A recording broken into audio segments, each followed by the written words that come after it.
I want to share one of the things that's most exciting to me about the metaverse. I often say Web3 will be 3D. So Web3 is still here. And for those of us that can kind of see it etherically, it's still quite abstract, but I really do believe it manifests itself in this sort of invention of completely new type of medium of experience, VR, AR, 3D assets, all of these types of things that we're starting to see with NFTs.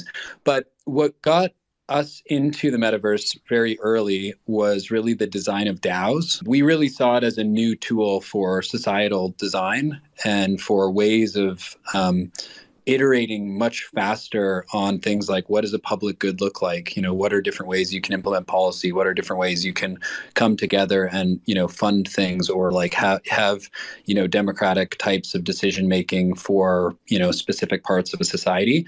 And what led us to the metaverse is we just thought we'd be able to iterate as fast as possible, making the city a DAO, making the buildings DAOs, making everything NFTs, just being on this sort of naturally digital substrate.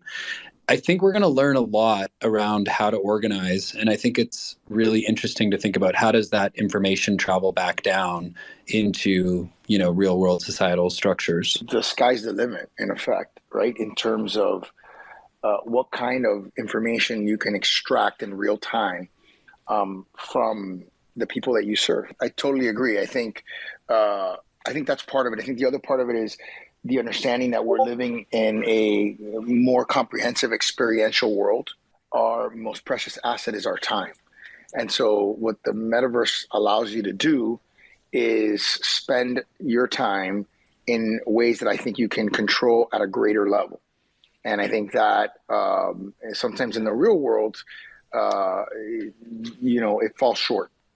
So it's going to be interesting to see all of the different use cases and utilities that cities are going to be able to get from having a metaverse that is used and usable to create real world solutions.